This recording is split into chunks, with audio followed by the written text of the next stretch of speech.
అంటే నాతో మాట్లాడు ప్రభు అని మనమంటే ఈయన ఏం చేస్తాడండి? ఎవరితో మాట్లాడతాడు? ఇటు ఆకాశానికి కూడా చెవులు ఉంటాయి, ఇది భూమికి కూడా చెవులు ఉంటాయి అంటారా? ఉంటాయా? ప్రకృతికి ఉందా చెవి? బాగా నా పాయింట్ క్యాచ్ చేస్తున్నారు మీరు. ప్రకృతికి ఉందా వెనికిడి శక్తి? ఉంది, ఉందని చెబుతుందండి బైబిల్. ఆకాశమా ఆలకించుము, భూమి చెవి యొక్కుము, ఇదిగో నేను పిల్లలు చేసి వారిని గొప్పవారిగా చేసి ఉన్నాను. వారు నా మీద ఏం చేశారంటే తిరగబడ్డారు, తిరగబడ్డారు, తిరగబడ్డారు, ఎగబడ్డారు, తిరగబడ్డారు. దేవుడు లేడనేటువంటి స్థాయికి వచ్చేశారు. ఎవరి పనిలో వారు బిజీ అయిపోయారండి. ఎవ్వరు చూడండి, ఎక్కడ ఏ రోజైనా ఖాళీ ఉంటుందో? ఎక్కడైనా రోడ్లు ఖాళీ లేవు, సినిమా హాల్స్ ఖాళీ లేవు, పబ్బులు ఖాళీ లేవు. ఏదైనా ఖాళీ ఉందా? ఏం ఖాళీ ఉంటే మందిరాలు ఖాళీగా ఉన్నాయి. అది నేను చెప్తున్నట్టు మందిరాలు ఖాళీ అయిపోతున్నాయి, కానీ అన్ని స్టాల్స్ అన్నీ మాత్రం ఫుల్ బిజీ. ఆదివారం వచ్చిందంటే సండే స్పెషల్. ఎవరిని ఖాళీ ఉంటున్నారండి? ఆదివారం పెట్టుకుంటారు అన్నీ కూడా. కొంతమంది చూడండి ఆదివారమే పెళ్ళిళ్ళు పెట్టుకుంటారు చూడండి, పని కట్టుకొని. అసలు ఆదివారం ఏం చేయాలి? నువ్వు దేవుని సన్నిధిలో ఆరాధించాలి, కానీ ఆదివారం పెట్టుకుంటావు. మరి దేవుడు ఎలాగా అమ్మ పోలే ఆదివారం పెట్టుకున్నాం అంటాడు అనుకుంటారా? కాదు. ఇదిగో ఇక్కడ కౌంటర్ వేస్తున్నాడు ఈయన. ఏమని? ఆకాశమా ఆలకించుము, భూమి చెవి యొక్కుము, ఇదిగో నేను పిల్లలను పెంచి గొప్పవారిగా చేశాను. ఇంకా చెప్పాలంటే కింద చాలా భయంకరమైన మాటలు. దేవుని హృదయంలోంచి మంట వచ్చేస్తుంది ఆయనకి. కోపపడి దేవుడైన ప్రతిదినము, ఇంకా చెప్పాలంటే ప్రతిదినం అంటే ప్రతిదినము కోపడతాడు. కానీ ఎంతసేపు ఉంటుందో తెలుసా కోపం? చూడండి ఆ మాట. కీర్తన గ్రంథం 30వ అధ్యాయము 5వ వచనం చదవమ్మా. కీర్తన గ్రంథము 30వ అధ్యాయము 5వ వచనం చూస్తే, ఇదిగో ఆయన కోపము నిమిషము మాత్రమే ఉంటుంది. చూడండి, ఇదిగోండి, ఆయన దయ ఆయుష్కాలం అంతా ఉంటుంది.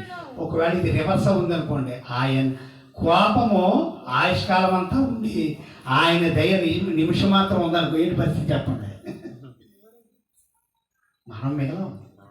ప్రేమ దేవుని పిల్లరా, నిమిషం చాలు, నిమిషమే.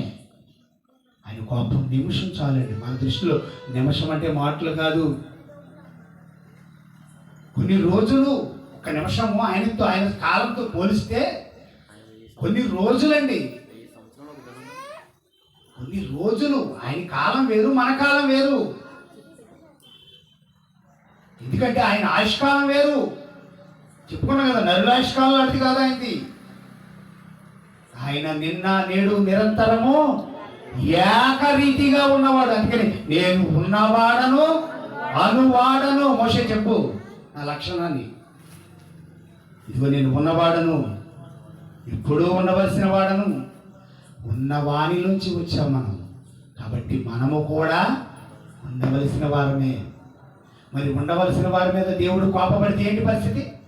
అందుకని కీర్తనాకారుడు అంటున్నాడు. చూడండి 90వ కీర్తన గ్రంథం చూద్దాం. 90 గ్రంథంలో 7వ వచనం చూస్తే, ఆయన కోపం వల్ల ఏమవుతుందో చూడండి. ఈరోజు ఆయన కోపం వల్ల, దేవుని కోపం వల్ల ఏమవుతుందో చూడండి. ప్రభువా, ఇదిగోండి నీ కోపము వలన ఇదిగో మేము క్షీణించిపోతున్నాం. ప్రకృతి కోపం వల్ల కాదు.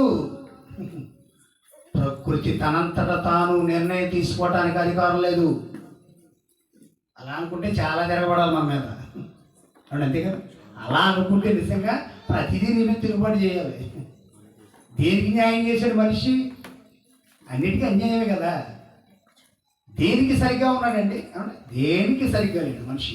ఇప్పుడు అసలు ప్రకృతే కనుక నిర్ణయం తీసుకుంటే ప్రతిదీ మన మీద తిరగబడాలి. ప్రకృతిగా ఛాన్స్ ఇవ్వలేదు దేవుడు. దేవుడే నిర్ణయించాలి. ఇప్పుడు ఫలానా చోట చైనాలో తుఫాన్ రావాలన్నా, అమెరికాలో తుఫాన్ రావాలన్నా, ఆంధ్రాలో తుఫాన్ రావాలన్నా, ఎక్కడ రావాలన్నా నిర్ణయం ఎక్కడి నుంచి బయలుదేరాలో తెలుసా? దేవుని దగ్గర నుంచి బయలుదేరాలి.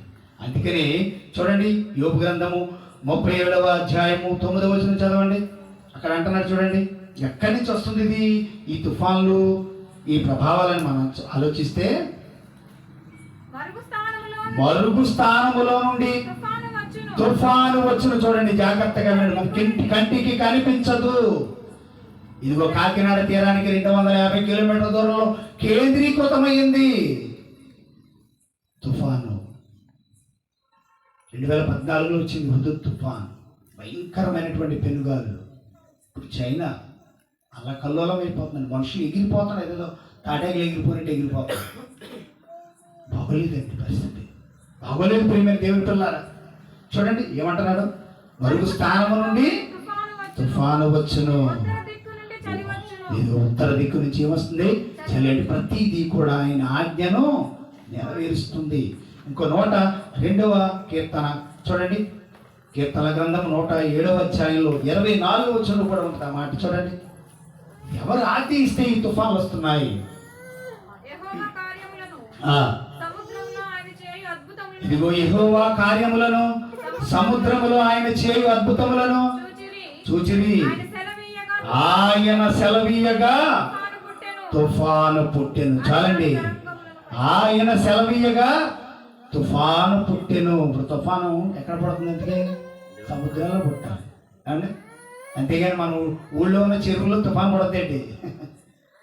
చెరువులు సరిపోవు. రాష్ట్రాలను దేశాలను ముంచాలంటే ఏం కావాలమ్మా, సముద్రాలు కావాలి. ఎందుకంటే ఈ రోజున భూభాగం అంతటిలో 100%లో 75% ఉంది. ఏంటది, వాటర్. జలములతో ఉన్న మన జలముల మధ్యలో. అంటే ఇప్పుడు మనం ఎలా ఉన్నామంటే ప్రమాద స్థితిలో ఉన్నాం అనమాట. నువ్వు ఎన్ని ఆనకట్టలు కట్టుకున్నా, ఎన్ని బ్రిడ్జీలు కట్టేసుకున్నా కానీ ఇవి ఒక్కసారిగా తిరుగుబాటు చేసి అనుకో,